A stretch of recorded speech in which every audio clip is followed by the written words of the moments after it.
This is what happens when I have a lot of time. You get a lot of videos. Yeah, got a challenge lock. Figured we'd pick it before I have to go out to eat. This is a number 26. It's based on a Defiant, but it's not just any 26. This one is pinned up by, can I just say the one and only Chris Ahrens of Lockpicking Heaven's Gate. Yeah, if you don't know who Chris Ahrens is, if you had to compile a short list of best pickers in the world, can I get away with saying the world?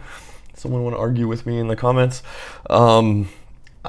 Chris Ahrens, I think, would probably be in your top 5, top 3. I would rank him up there in the top 3. So that means if I get this lock picked, I'm the greatest picker ever, right? It doesn't work like that. So, but we're gonna do this. We're gonna try to do this. We're gonna take our time. Gonna go kind of slow. Just feel the pins out. Feels like 5 wants to go first. I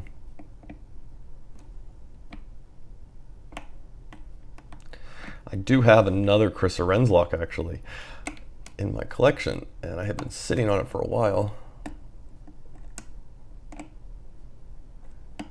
and I can't get it picked.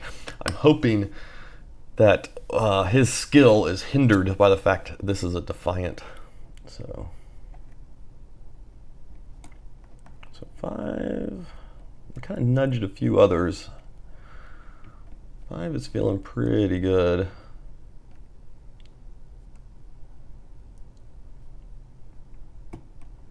4, there it is. 4 is giving us a little bit of counter, so we'll go with it. I only moved it like 1 little notch though. I don't know if it's gonna have anything else left in it. We're gonna do 3 now.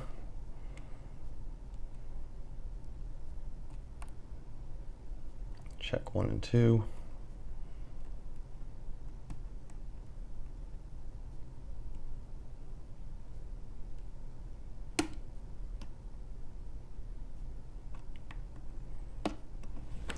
Oh, we're in. We ended on 4. 4, I did not feel like I had scooted it up enough, and we moved up to the front of the lock. We ended up hitting 3, and then I thought, let me just go and give 4 that little bit more of a lift that I thought I needed. So there we go. We were in. Let's see. We do have a key, as I showed you earlier, and there's our bidding. So you may think, well, you didn't say anything about hitting 2 and 1. Really didn't need to do much. 1 pretty much would have been picking itself. Looks like, yeah. Yeah, 1 would have just picked itself in the process. And 2, I think I did that one while I was prattling on about having another Chris Ahrens lock. I'm quite excited. Don't see many of these. I have, perhaps bad behavior wise, been keeping 1 out of circulation. But God, I want to get it picked. I really do. And I've wanted to see inside and see what he does to them. So this was fun. First Chris Ahrens pick for me. I haven't been over to his channel for a minute. I don't know if he's done much. Oh gosh, should we have shimmed this? Oh shit, we should have shimmed. We should have shimmed. There we go. Don't know if he's done much lately. Feels like I heard, you know, you'd hear from fairly regularly and just haven't recently-ish.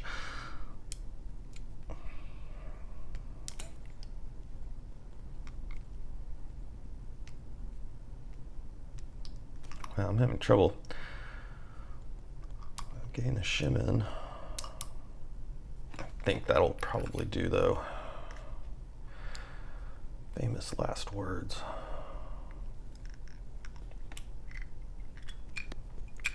It's going to be, because that, okay.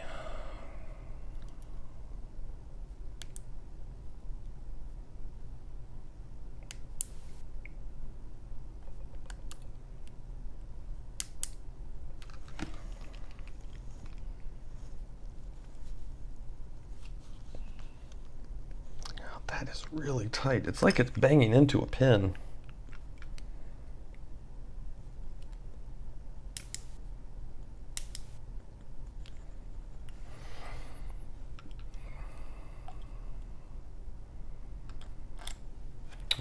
got the key. Of course it works.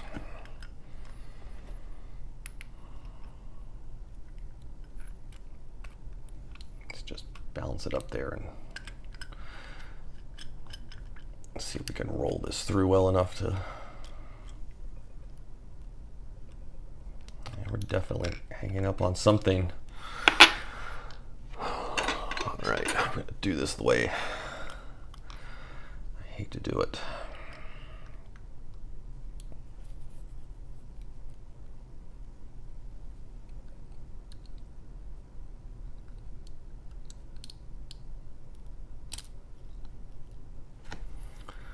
Oh gosh, 5's a standard, really? I tell you, 5 did not feel like a standard.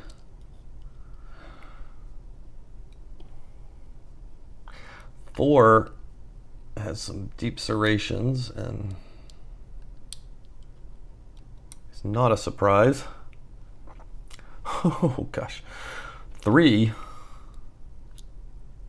pretty crazy. A lot of serrations on 3. Got kind of a spool element and a serration on 2. And 1 fell loose. Not sure what it was hanging up on then. Because looking at it here, we shouldn't have needed a shim. All steel springs. Look, let's face it, guys. If I got this open, this was not going to be the most challenging Chris Ahrens lock.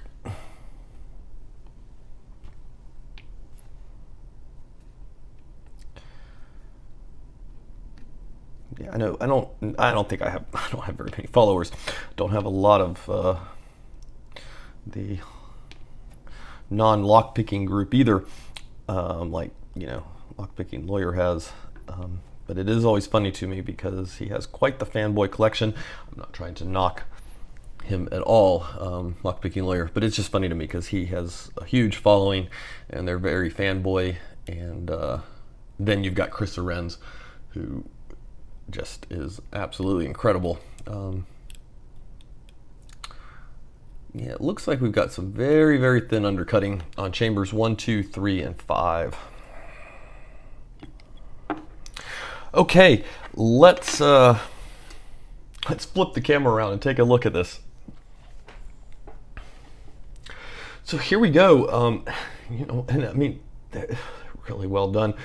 Albert LaBelle can do this kind of thing too. There's a few people out there, and I apologize if I'm not thinking of you, where a little goes a long way. I know couple of these pins look a little crazy and intense, but God, some of you guys can build quite the lock.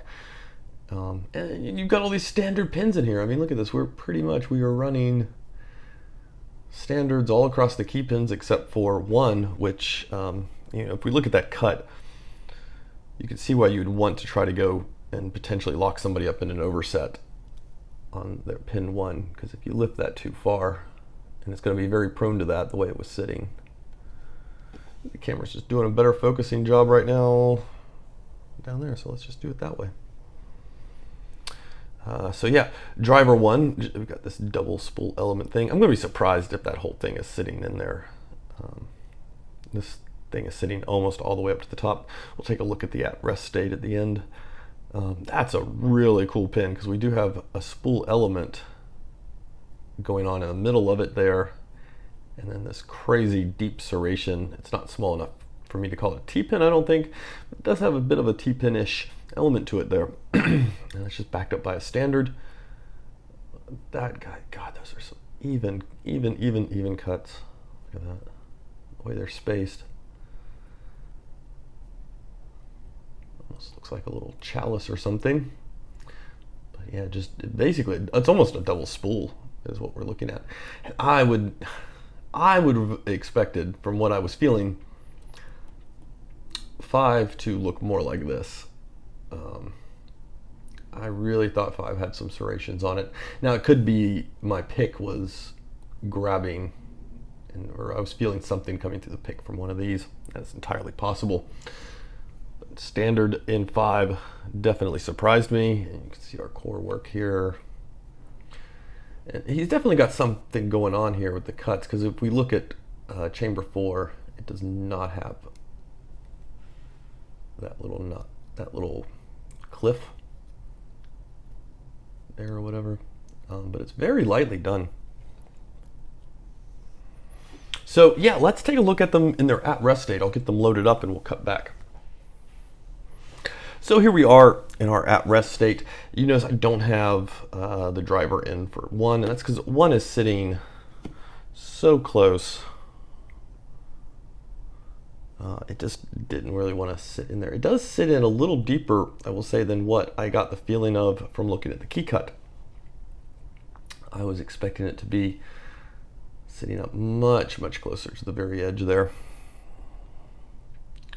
And this is interesting. I wonder if he almost started to make a pin and pin here, and then opted not to and turned it into that. As you can see, we've got a bit of a markup there.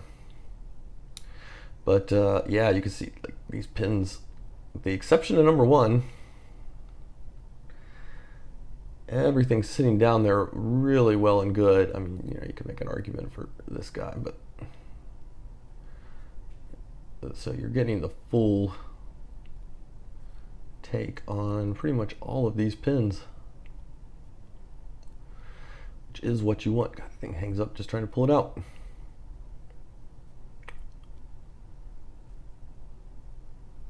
So yeah, there we go. Chris Ahrens, number 26. And I apologize for forgetting who sent it to me. Yeah, it's just slipping my mind. Cherokee? Might have come from Cherokee. I think it was wrapped up in some blue bubble wrap. But yeah, anyway, I appreciate it. That was a really fun one to take on. And it's inspired me now to go dig the other Chris Ahrens lock out of whatever hole I have it tucked in and see if I can get it. But yeah, he just makes quite a tough challenge lock. And there we go, guys. Have a good one.